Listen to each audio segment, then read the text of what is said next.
Welcome, my friends. We're discussing today the year of the water tiger 2022. We're going to discuss personal medicine, supplements, vitamins, and eventually we discuss the aliens on this planet and how we are the aliens.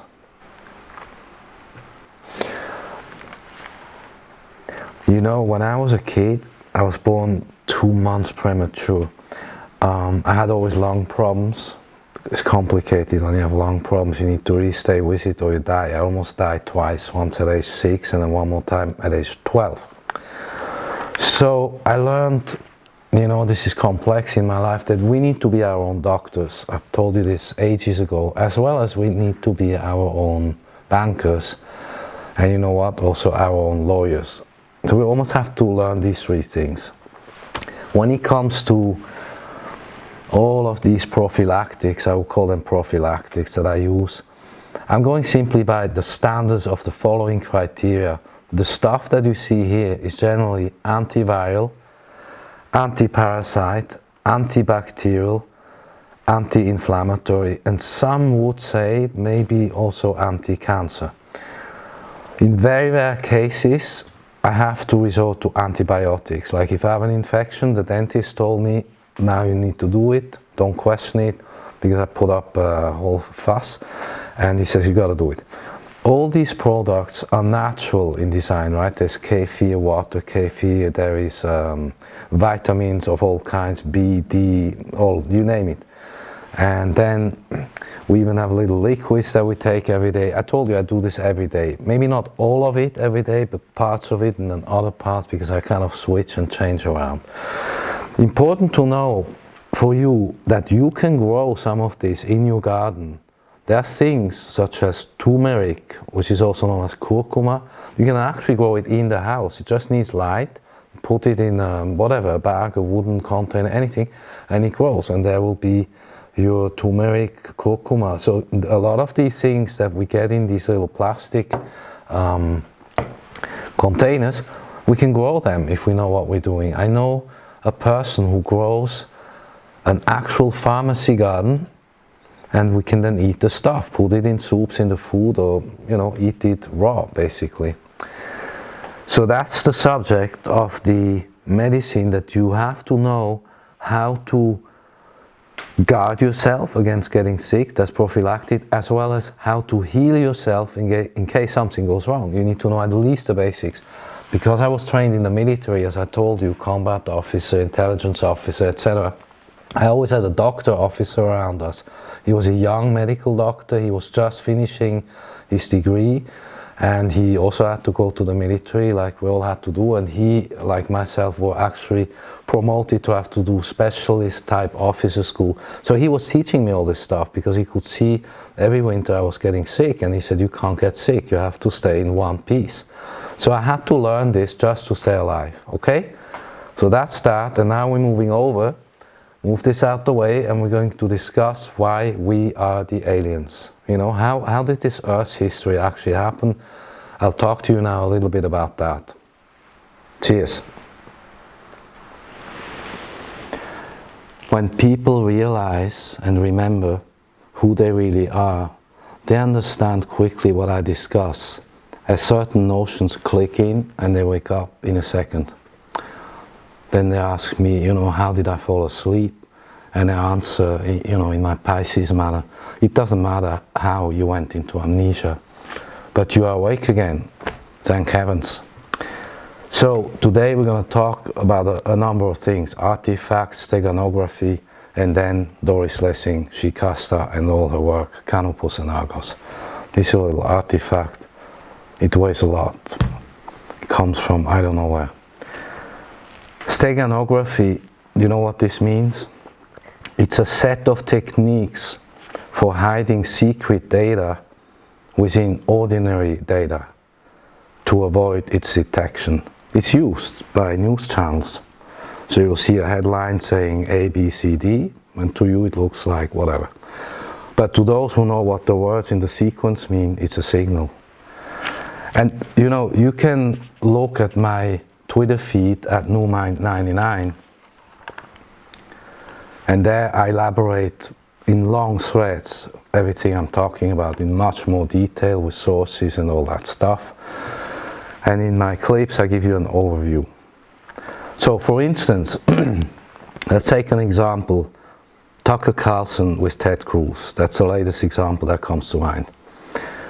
When you see someone extremely well known, a famous face, whoever, talking, you think they're talking to you because it looks like they're talking to you. They're talking maybe to a journalist, but you feel like they're answering questions that are for you to understand. But you need to actually grasp, they do not talk to us, but to each other and to even their so-called boss, whatever that is. Think of Star Trek. To signal essentially, hey you guys, I back your agenda. That's a form of steganography, the art of hiding secret information inside of ordinary looking data to avoid its detection. So we're gonna speak a little bit about the world trials that are coming up, and this leads us to Doris Lessing, Nobel Prize winner of literature, and her work which was first published in 1979. I was then 20 years old. I was a year later going into the army and I had to spend quite a number of years in that club. Sometimes we were a little bit bored, so I had this with me, you know, to do other things with my mind. There are going to be people's trials now taking place.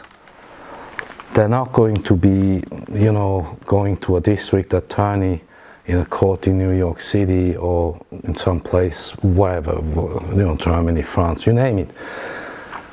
Those will be trials of the peoples to hold accountable the war criminals.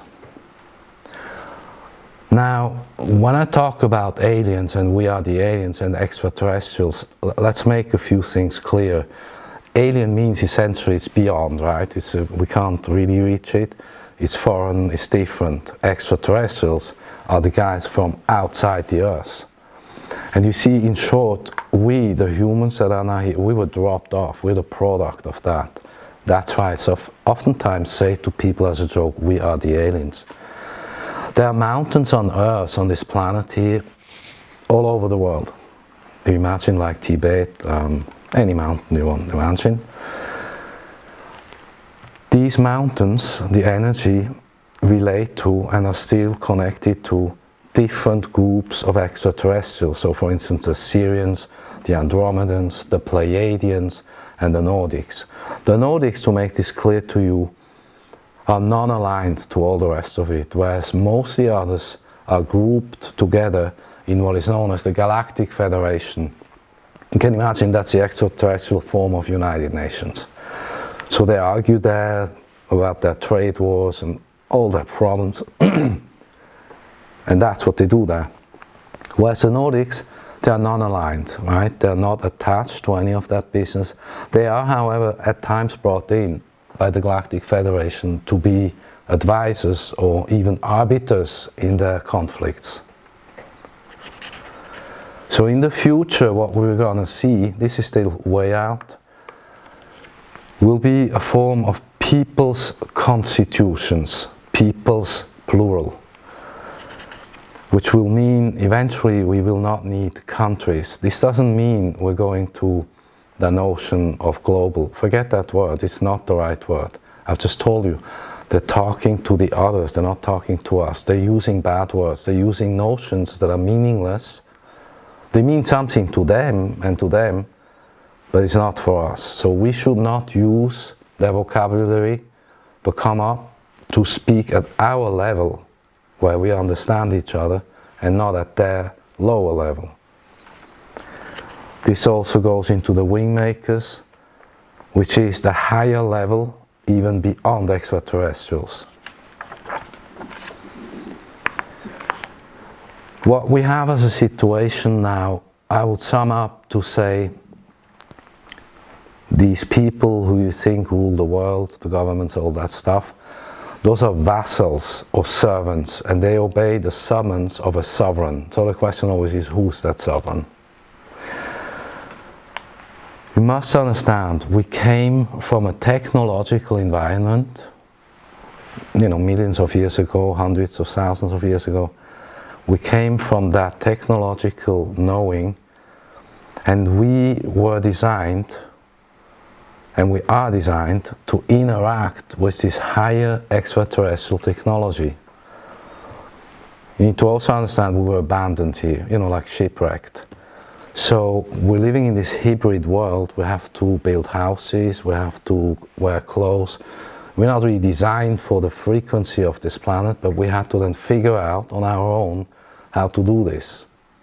So a cat or a dog or a fish can't do that, right? But humans can. So why can they do that? Well, it's genetically inscribed in their DNA, in our DNA, to reinvent what we once knew.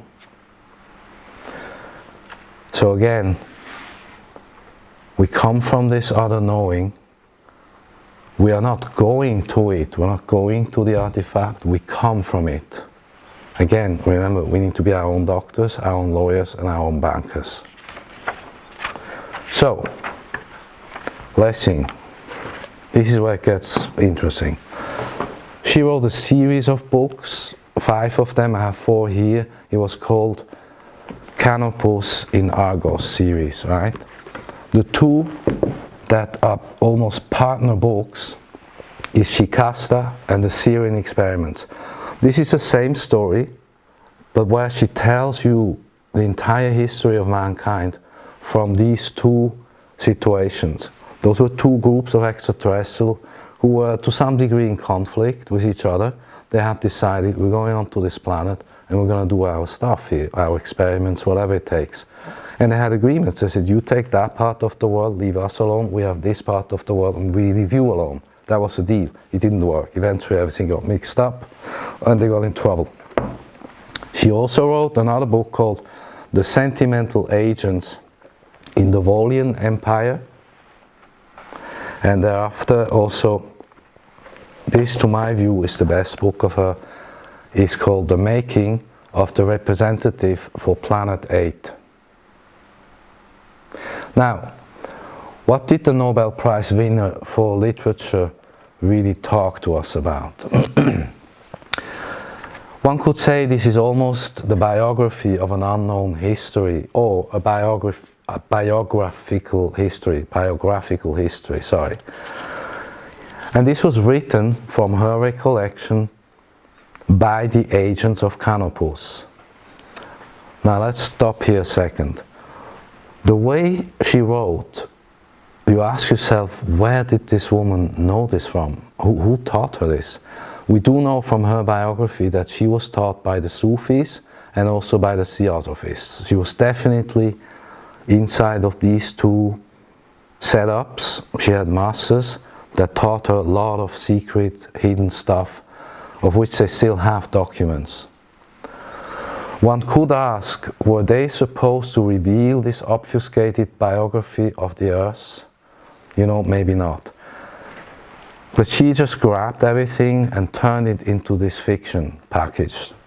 Shikasta is a gradual, long-term realignment from a balanced harmonic with Canopus, and that descends then to a brutal alignment with a mercenary force called Shamat. She calls it Shamat. We don't know what Shamat is. She never reveals who in the local universe are behind the disruptive mercenaries of Shamat.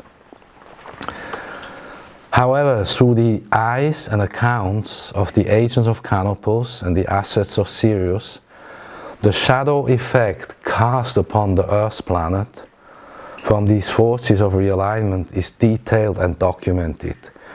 She goes into appendix, addendum treatises where she has the agent who is recalled give reports, and then out of these reports she rebuilds the history. The struggle to break and reset planet Earth's harmonic alignment with Canopus has not been realized, and the only short comment is that at same point in the future the shadow of Shamat will be cast off, will get rid of the mercenaries, as Earth enters a new harmonic alignment.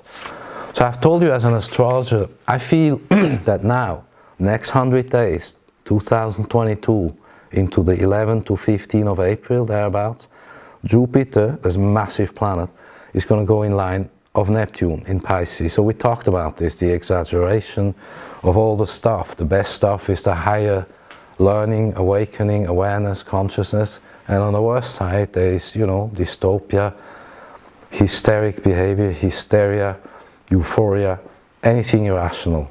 So you have these two elements, the logic and the irrational, meeting in the sign of yin yang. Now, this is where it gets interesting. In her work, she says that basically by the end of World War II, science was the most recent ideology. War had immeasurably strengthened it, this whole ideology, and the scientific global governing class in the service of national governments and therefore of war, an invisible global ruling caste, obedient to the war makers, the industries that made weapons, the scientists who served them, could not be easily attacked. Since the formal picture of how the globe was run did not include the real picture. Never has there been such a totalitarian, all-pervasive, all-powerful governing caste anywhere. The citizens of Shikasta, that's the Earth, planet Earth is Shikasta, they remained unaware of what is their governments doing right up to the end. She doesn't say when the end is, but she speaks very clearly of the fact in her knowing that this all began right after the end of World War II. So again, if you're interested in these subjects, if you want to know where we come from, why things are happening now in the way they are, what's taking place, then you may be interested in reading and really studying her work. Again, the way she writes it is from the past tense, from the view of an asset who discusses what he or she, there are several of them, experienced on this planet. They were trying to fix the planet, but they had difficulties. However, when you read it in detail, you feel it's almost like a prophecy or a premonition, where she discusses where this whole story went down the line and how it ended. So that is what I wanted to share with you today. So you understand, this is not new to us. We're not even surprised in a way that we're going through the times we're going, I mean, I can say we can state that I'm grateful even to censorship, as it forces us to use new and very precise language. It helps us not to even talk about all these poor notions of nonsense that the others use, making, Mr. Global's narrative, the lies, irrelevant and obsolete. We discuss our things on our level, which only we grasp. You understand what I'm saying? I know what I'm talking about. Do you remember Captain Kirk and Spock? They used to point out to wherever they went what the folks that they encountered, that they needed to be disconnected from whatever hologram computer gods they worshipped. And Spock and Kirk said to them, hey buddies, you must run your own world. You get that? Okay, good. Thank you so much.